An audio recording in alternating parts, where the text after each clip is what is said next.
Electrostatic force is central force.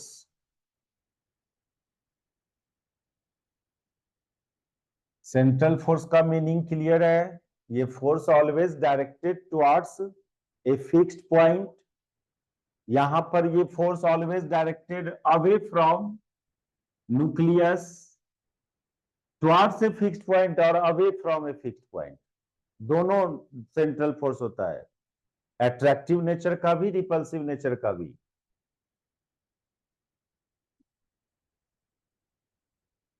And also यहां पर ये फोर्स आर स्क्वायर के रिस्पेक्ट का इनवर्सली प्रोपोर्शनल भी होगा।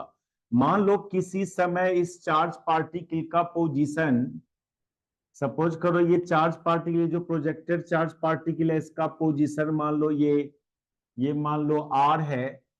Eight any instant of time इस चार्ज पार्टिकल का पोजीशन आर, तो ये जो फोर्स होगा, ये फोर्स जेड ई इंटू वो तो अल्फा पार्टिकल है, तो 2e उसका charge 2e by 4 pi epsilon naught R square at any instant of time, ये फोर्स आएगा।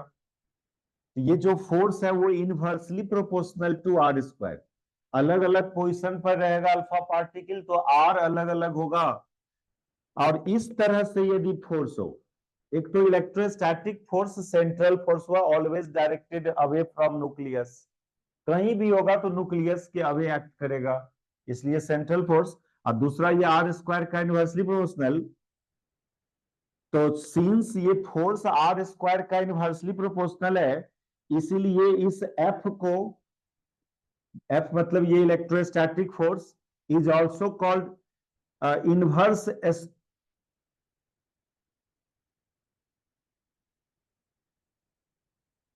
Electrostatic force obey inverse square law.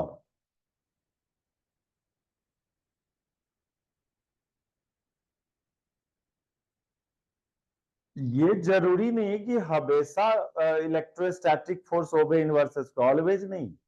कभी ऐसा भी होता है इलेक्ट्रोस्टैटिक फोर्स कांस्टेंट भी हो सकता है, क्यूई, एफ बराबर क्यूई। और इलेक्ट्रिक फील्ड यदि यूनिफॉर्म हो, यहाँ तो आर स्क्वायर का इनवर्सली प्रोपोर्शनल नहीं हुआ, लेकिन अभी का जो केस है यहाँ पर ये इलेक्ट्रिक फोर्स आर स्क्वायर का इनवर्सली प्रोपोर्शनल है, that is obey inverse square law. तो जब ये दो बात कि फोर्स का नेचर सेंट्रल हो एंड इनवर्स स्क्वायर लॉ को फॉलो करे, तो ये जनरल है बात कि उस पार्टिकल का जो पाथ होगा वो कोनिक होगा।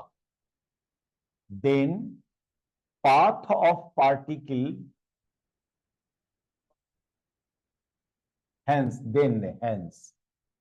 Path of particle is conic.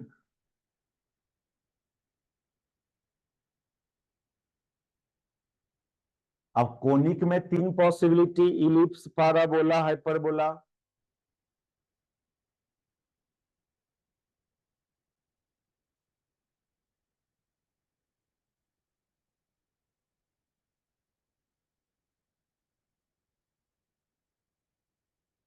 Conic, तो अब वो किस पर डिपेंड करेगा? इफ टोटल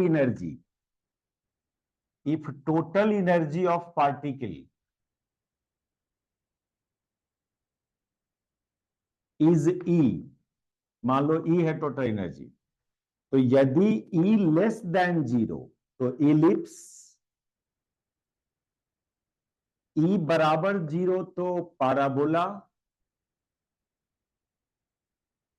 और ई ग्रेटर देन 0 तो hyperbola.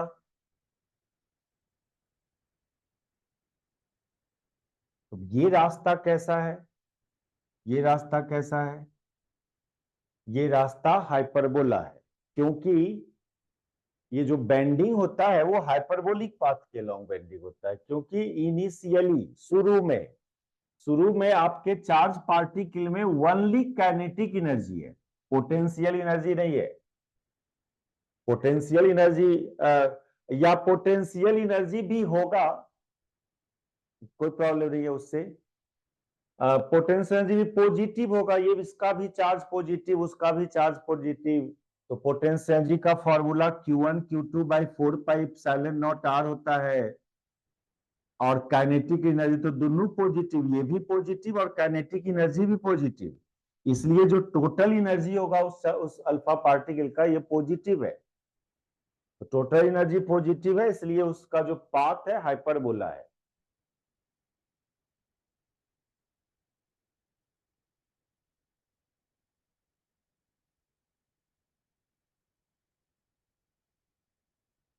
Total energy of alpha particle is always positive, कहीं भी होगा उस पाथ पर हमेशा पॉजिटिव होगा, क्योंकि total energy means kinetic plus potential energy.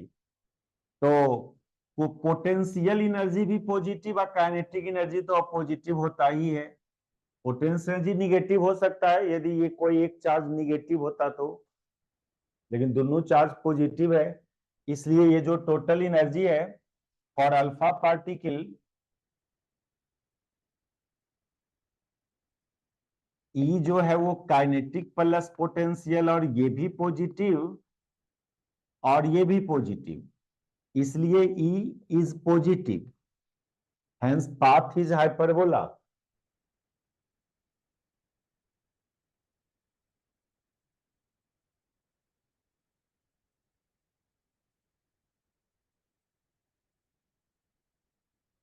अब जब हाइपरबोला की बात हुआ तो कुछ और टर्म अपने आप एसोसिएट हो जाएगा। दो फोकस होता है उसमें, दो एसिम्पटोट, ये लाइन, ये जो इनिशियल डायरेक्शन ऑफ लाइन है, लाइन ऑफ मोशन है, और ये जो फाइनल डायरेक्शन, ये एसिम्पटोटिक लाइन बोलते हैं इसको। तब जब ये कंफर्म हो गया कि हाइपरबोला है, इस लाइन को और इस लाइन को एसिम्पटोटिक लाइन बोलते हैं।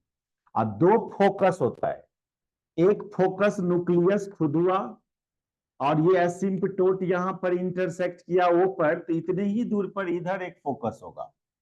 दो फोकस डिफाइन होता है, इतने ही दूर पर इधर एक फोकस होगा, और ये न्यूक्लियस खुद एक फोकस है, न्यूक्लियस का पोजीशन। तो hence path is parabola, therefore the line QOR and POT are asymptotic line.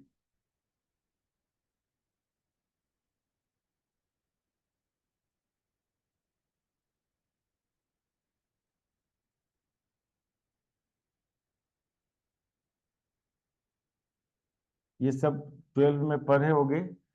QOR and POT are asymptotic line.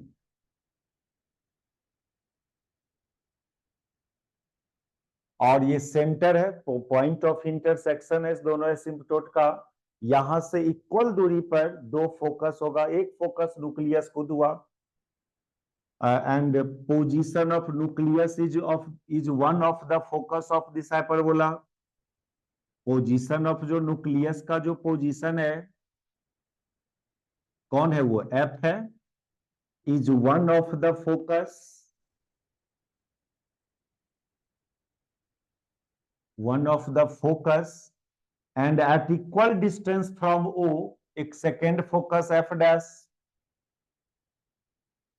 उससे मतलब नहीं है हम लोग को, एक फोकस न्यूक्लियस फोकस पर, इस हाइपरबोला के फोकस पर है, ये इंपैक्ट पैरामीटर था। और मान लो कि इस एंगल से हमको मतलब नहीं है, हमको एंगल ऑफ स्कैटरिंग से और इंपैक्ट पैरामीटर से मतलब है। तो देखिए ये एंगल ऑफ स्कैटरिंग कौन हुआ यहाँ, ये था इनिशियल डायरेक्शन ऑफ मोशन, ये है फाइनल डायरेक्शन ऑफ मोशन। तो ये जो एंगल हुआ, इतना एंगल से डेविएट हुआ अल्फा पार्टिकल, इसको थीटा से डिनोट करो, ये हुआ angle of scattering, initial direction of motion and final direction of motion के बीच का एंगल को angle of scattering.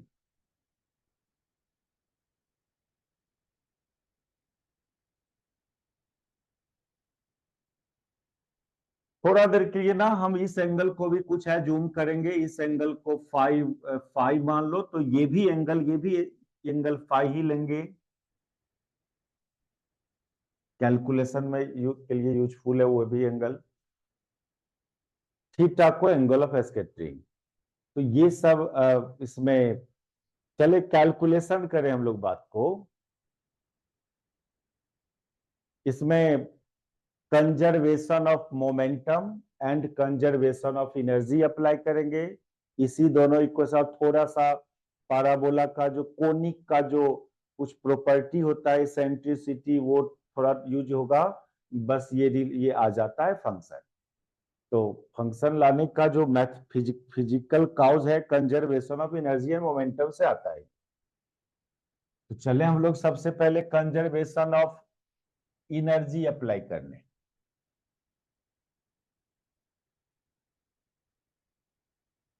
Apply conservation of energy.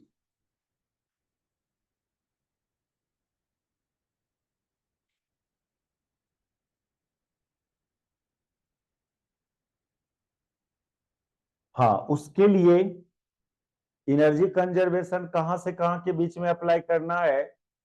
तो ये जो क्लोजेस्ट सेपरेशन है, ये सबसे क्लोज सेपरेशन है अल्फा पार्टिकल का। ये इस पॉइंट का एक नाम दे दो ए। यहां पर ये अल्फा पार्टिकल जब यहां आएगा, ये सबसे क्लोज सेपरेशन है उसका, एफ ए।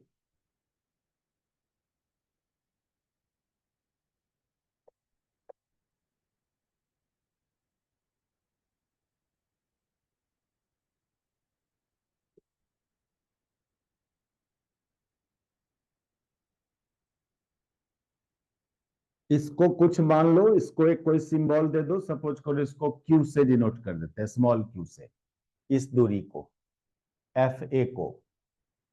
और यहां पर वेलोसिटी जो होगा वो मिनिमम वेलोसिटी होगा अल्फा पार्टिकल का।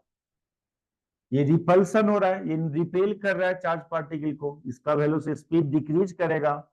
तो यहां ए पर जब पहुंचेगा तो ये सबसे क्लोजेस्ट सेपरेशन है न्यूक्लियस से, और यहां का वेलोसिटी मिनिमम वेलोसिटी होगा।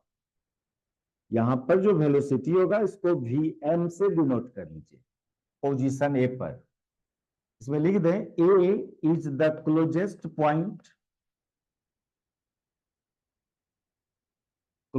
Point of alpha particle from nucleus.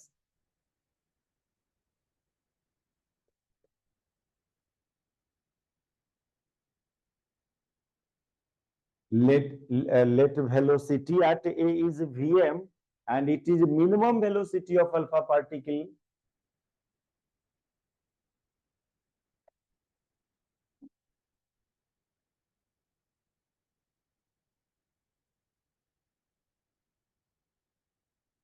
vm के लिए लिख दीजिए इट इज मिनिमम वेलोसिटी।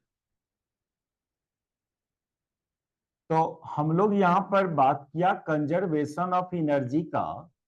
तो कहां से कहां के बीच में एनर्जी कंजर्वेशन, वो फार पॉइंट जहां से अल्फा पार्टिकल को प्रोजेक्ट किया, क्यू से, मान लो क्यू से प्रोजेक्ट किया था, तो यही ए पॉइंट तक, इसी के बीच का कंजर्वेशन ऑफ एनर्जी अप्लाई करता है। एनर्जी कंजर्वेशन, मोमेंटम कंजर्वेशन तो दो पॉइंट के बीच डिफाइन होता है। वो पॉइंट मेंशन किया, क्लोजेस्ट पॉइंट, उस पॉइंट और इनिशियल पॉइंट के बीच एनर्जी कंजर्वेशन अप्लाई करना। मान लिया यहां का वेलोसिटी vm,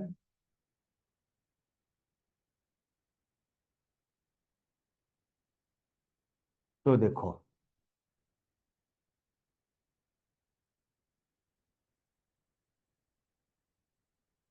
ये जो लिख रहे थे लैंग्वेज में अप्लाई कंजर्वेशन ऑफ एनर्जी, वहीं पर थोड़ा जगह होगा तो लिख देना बिटवीन द पॉइंट क्यू,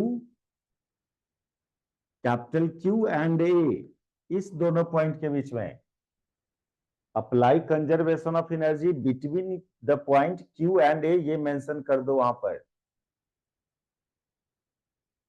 ठीक है, तो सिंपली अब देखिए क्यू पर जब था तो ओनली काइनेटिक एनर्जी मानेंगे, वो फार पॉइंट है, न्यूक्लियस से बहुत ज्यादा दूर पर है, एग्जैक्ट इस लाइन के अलोंग वेलोसिटी डाले हो, क्लियरली वहां पर रिपल्सिव फोर्स निग्लिजिबल होगा, इस न्यूक्लियस का वहां पर इफेक्ट निग्लिजिबल होगा, तो ओनली वहां पर काइनेटिक एनर्जी एज्यूम करेंगे। तो इसको लिखेंगे हम लोग K at Q plus U at Q बराबर K at A plus U at A. लेकिन क्यू पर का काइनेटिक एनर्जी अल्फा पार्टिकल का मास को कैपिटल एम से डिनोट करें और वहां का वेलोसिटी को भी से, और क्यू पॉइंट पर पोटेंशियल एनर्जी जीरो मानिए। क्यू पॉइंट को far away from nucleus assume करना है। ए पर आएगा तो ए पर वेलोसिटी वीएम माने हुए हो तो half M V M square, और यहां पर पोटेंशियल एनर्जी होगा, ये सेपरेशन को क्यू माने हैं स्मॉल क्यू, इस सेपरेशन को स्मॉल क्यू माने तो यहां पर कुछ पोटेंशियल एनर्जी भी होगा। पोटेंशियल एनर्जी का फॉर्मूला क्या होता है, Q1 Q2, अल्फा पार्टिकल का चार्ज 2e 2 प्रोटॉन, और वो जो न्यूक्लियस जिस एटम का है उसका एटॉमिक नंबर Z, उसका charge Jd by 4 pi epsilon not Q square, sorry Q square नहीं, पोटेंशियल एनर्जी में Q1 Q2 by 4 pi epsilon not R होता है, R स्क्वायर नहीं। तो ये हुआ, और यहां से क्या करना, ये वेलोसिटी का रेशियो निकाल के रखना, ऐसा सॉल्यूशंस करना है कि आपको इस वेलोसिटी का रेशियो निकाल के रखेंगे। मैथमेटिक्स बहुत इजी है, लेकिन कौन स्टेप अप्रोच लेना है वो जरूर याद रखना होगा। नहीं तो देखिए ना डिराइवेशन इसका डिफरेंट बुक सब में इतना ना कंपोनेंट लेके डिराइव किया हुआ मिलेगा, पगला जाइएगा इसका डिराइवेशन को। हम आपको बहुत सिंपल डिराइवेशन की बात कर रहे हैं जहां हम कंपोनेंट नहीं लेंगे। अभी मोमेंटम कंजर्वेशन अप्लाई करना है, मोमेंटम कंजर्वेशन कोई पार्टिकुलर डायरेक्शन में अप्लाई करने जाओगे कंपोनेंट लेना पड़ेगा, वो काम नहीं करेंगे। हम खाली मैग्नीट्यूडे का, मोमेंटम के मैग्नीट्यूडे को कंजर्व करवा देंगे।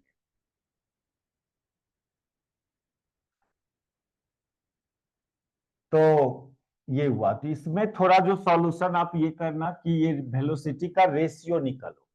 इसके लिए क्या करोगे, इसके लिए इसको इधर ले आना इस साइड, तो half M V M square equal to half capital M V square minus minus Z e square by, ये 2 से 2 कट जाएगा, 2 पाई एप्सिलॉन नॉट क्यू। और इसमें फिर क्या करो,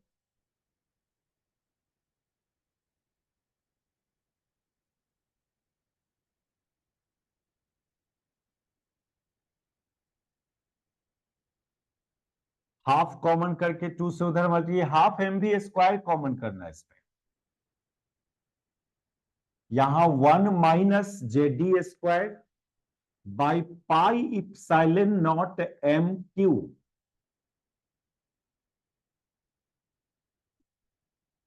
सॉरी हाँ, हाफ कॉमन चला गया, फिर ये हाफ हाफ को इधर काट लेना, एम को, ये एम को काट लेना यहां पर, तो ये आपका हो जाता है, रेशियो बोले थे निकाल लेना वेलोसिटी का, आ रहा है यहां पर V M square by V square is equal to 1 minus Z e square by pi epsilon naught M Q. इसको एक इक्वेशन नंबर देके रख लेना।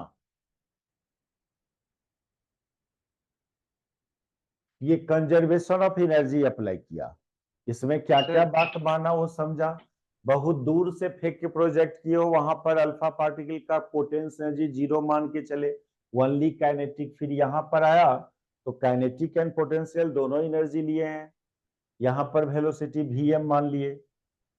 अब सर चले भी स्क्वायर मोमेंटम कॉमन लिए हैं कंजर्वेशन करवा ले। सर, हाँ भी स्क्वायर कॉमन लिए हैं क्या, sir, half M B square दोनों कॉमन लिए हैं ना। कॉमन लिए हाफ एम बी स्क्वायर, भी स्क्वायर, यहां से कॉमन लेंगे तो यहाँ 1 बच जाएगा ना, हाँ सर, इधर भी स्क्वायर। और हाँ यहाँ भी स्क्वायर से मल्टीप्लाई होगा, हाँ हाँ। अब ठीक है,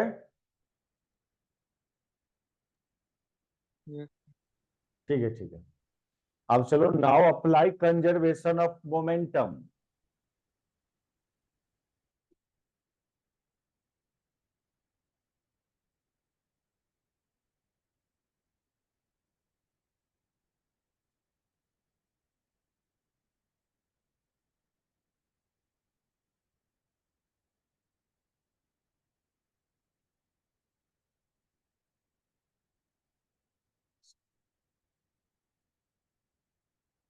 इनिशियली जो लीनियर मोमेंटम है, इनिशियल लीनियर मोमेंटम का मैग्नीट्यूड, मैग्नीट्यूड लीनियर मोमेंटम होता है एमवीडी, एमवीडी। एक मिनट एक मिनट एक मिनट, लीनियर मोमेंटम नहीं, angular momentum. Angular momentum conservation करवाओ, कंजर्वेशन ऑफ एंगुलर मोमेंटम यहां पर लिख दो।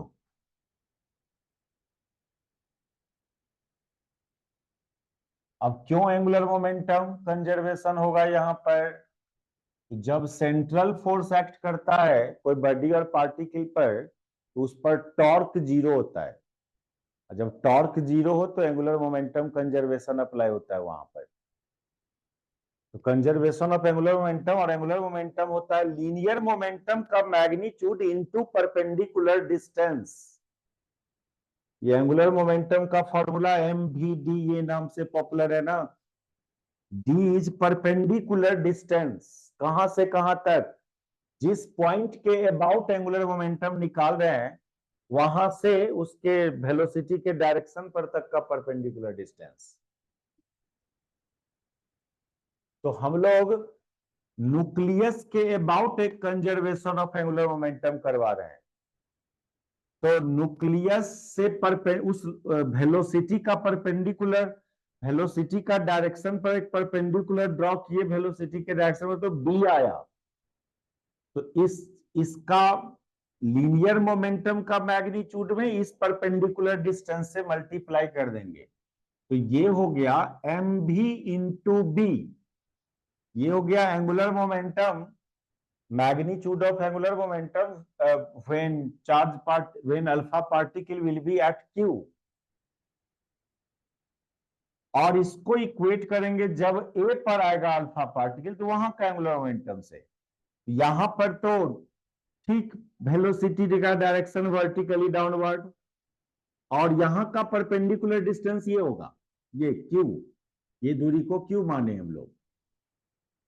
और यहां पर तो ठीक टेंजेंशियल डायरेक्शन वेलोसिटी का इधर, तो इसको इक्वेट करेंगे तो ये हो जाएगा M E M into Q. ये सब थोड़ा समझो क्या कर दिया डायरेक्ट, नहीं समझ में आया ये टर्म? आ गया सर। एंगुलर मोमेंटम, आ गया। लीनियर मोमेंटम इंटू परपेंडिकुलर दूरी, सुने होंगे पहले भी 11 लेवल में। कि कहां से परपेंडिकुलर दूरी लोगे? जिस पॉइंट के अबाउट एंगुलर मोमेंटम निकाल रहे हैं वहां से। तो हम नहीं बोला यहां पर कंजर्वेशन ऑफ एंगुलर मोमेंटम हम लोग न्यूक्लियस के अबाउट करवा रहे हैं। जिस पॉइंट के अबाउट टॉर्क जीरो, उसी पॉइंट के about angular momentum conserve. Torque क्यों जीरो इस पॉइंट के अबाउट? क्योंकि फोर्स का नेचर सेंट्रल फोर्स है। मान लो न्यूक्लियस यहां पर होता, चार अल्फा पार्टिकल यहां है, तो फोर्स इधर लगा अल्फा पार्टिकल पर, इसका पोजिशनो वेक्टर इधर हुआ, तो टॉर्क का फॉर्मूला आर क्रॉस एफ होता है, तो जीरो नहीं हुआ, दोनों सेम डायरेक्शन में, टॉर्क जीरो। न्यूक्लियस है यहाँ, ये अल्फा पार्टिकल का इंस्टेंटेनियस पोजीशन है। इतना बात हमको पीछे नहीं जाना पड़े इस सब बात के लिए। तो यहीं से परपेंडिकुलर दूरी लोगे उसका वेलोसिटी के डायरेक्शन पर। वेलोसिटी का डायरेक्शन ये लाइन था, ये परपेंडिकुलर, उसका एंगुलर मोमेंटम हो गया एमवीबी। और जब यहां आएगा, यहां पर वेलोसिटी का डायरेक्शन ठीक नीचे, एग्जैक्टली नीचे, ऐसा है ना, ऐसे कर्व हुआ ऐसे, तो ठीक यहां पर टेंजेंट इधर आएगा। ये न्यूक्लियस था, ये पॉइंट ए था, ये दूरी क्यू माने हो आप। M V M Q, velocity भी एम, ये हुआ यहाँ का रूट। तो यहां से वी एम बाई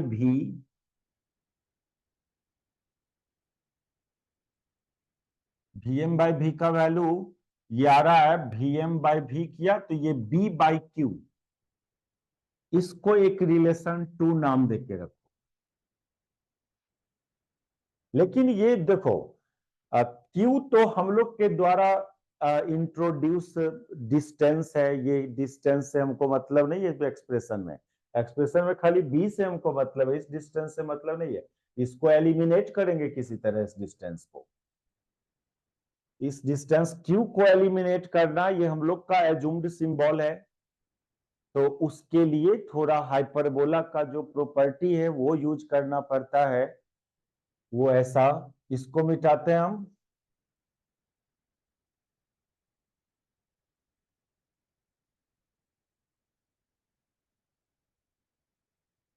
क्यू को एलिमिनेट करने के लिए हाइपरबोला का एक प्रॉपर्टी होता है क्या,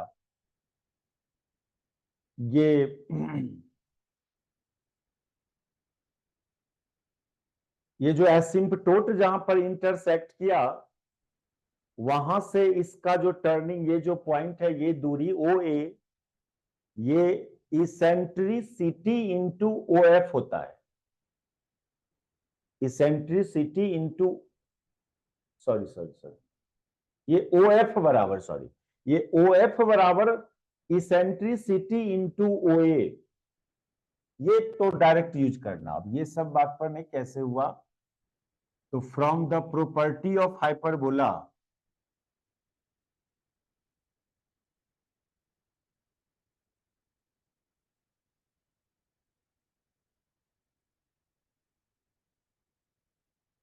ये जो ओ एफ है ये बराबर होगा इसेंट्रिसिटी को ई से, स्मॉल ई से डिनोट करो, ठीक है, और ये इंटू ओ ए, ये तो याद रखना आप इस चीज को।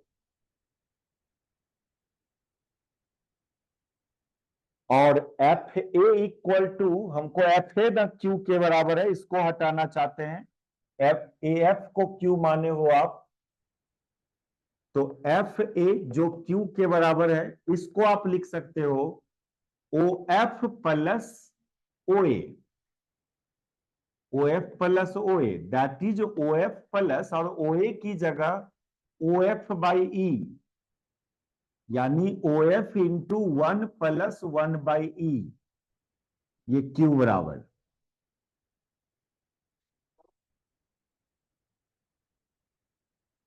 और एक चीज और डायरेक्ट यूज करना कि 1/e बराबर cos फाई, 1/e बराबर cos फाई,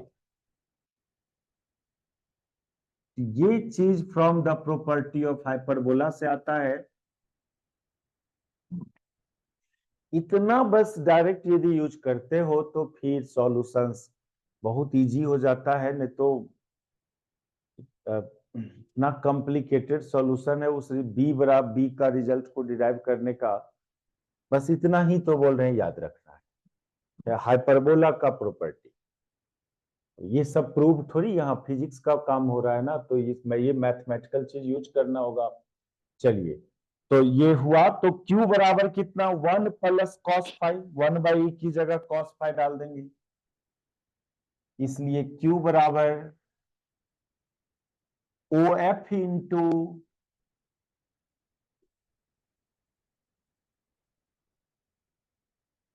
1 + cos फाई।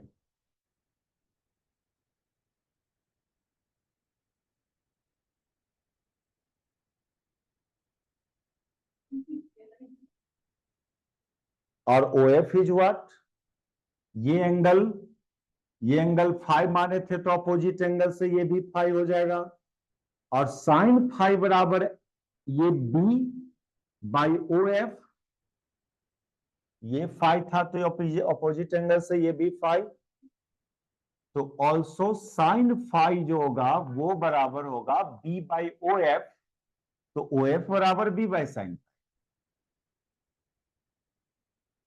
अब ये सब्स्टिट्यूट कर दो यहां पर, तो फाइनली क्यू का जो एक्सप्रेशन आया क्यू के लिए, इसलिए क्यू बराबर ये आया, ओ एफ की जगह बी बाई साइन फाइव डालें, ये 1 plus cos five into B by sine five. तो यहां से बी बाई क्यू आ रहा है, बी बाई क्यू का एक्सप्रेशन यहां से आ रहा है sine five by 1 plus cos five आ रहा है। इसको इक्वेशन नंबर 3 नाम दो।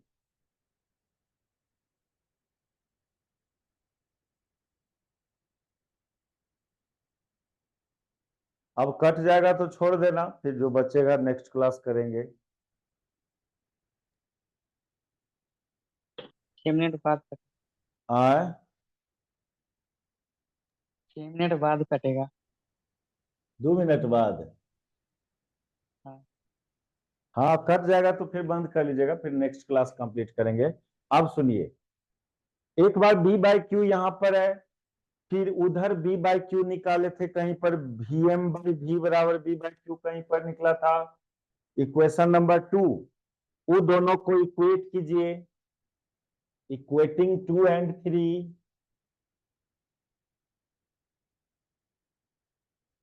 तो क्या था बता सकते हैं, वहां से बी बाई क्यू कितना आया था, वी एम बाई वी आया था, और यहां से बी बाई क्यू इतना है। तो ये हो जाएगा sine V M by V बराबर sine five divided by 1 plus cos five. ये हो जाएगा 2 और 3 को इक्वेट करने से। इसको एक इक्वेशन नंबर 4 नाम दो। अब 4 और 1 को उठाओ, 1 का भी एक एलएचएस था, V M square by V square था 1 का LHS, V M square by V था। तो 1 एंड 4 से बात करें हम लोग, चलो अब इससे मतलब नहीं है।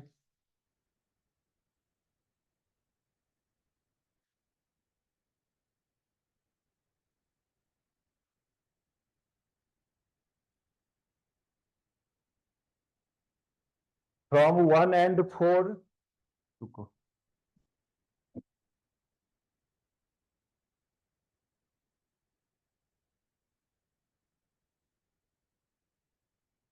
तो 4 का एलएचएस इतना का स्क्वायर था, इतना का स्क्वायर कर दीजिए, साइन स्क्वायर 5/1 प्लस कॉस 5 का होल स्क्वायर। और राइट साइड क्या था उधर उसका, 1 minus Z e square by pi epsilon naught M Q भी स्क्वायर था शायद ना।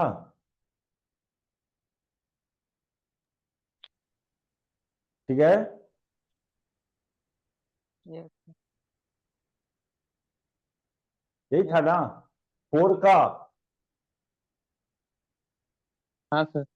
हाँ सर। हाँ।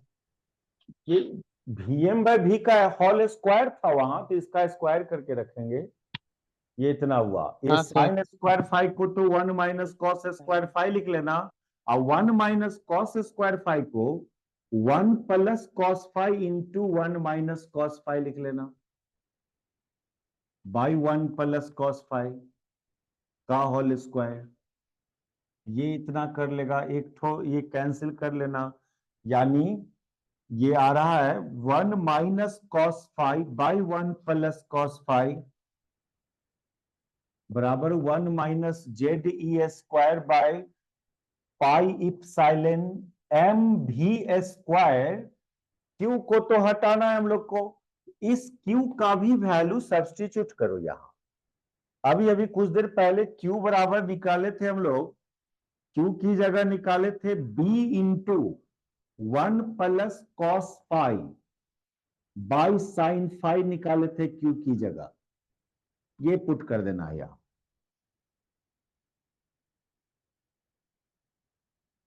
ठीक है, यस सर।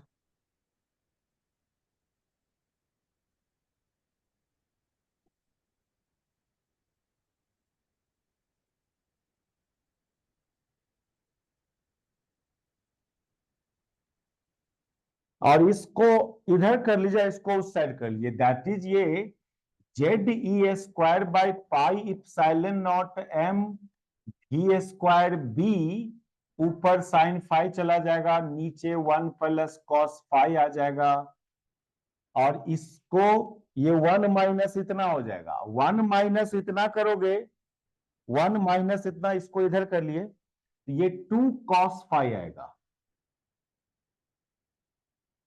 ये 2 कॉस फाई आएगा।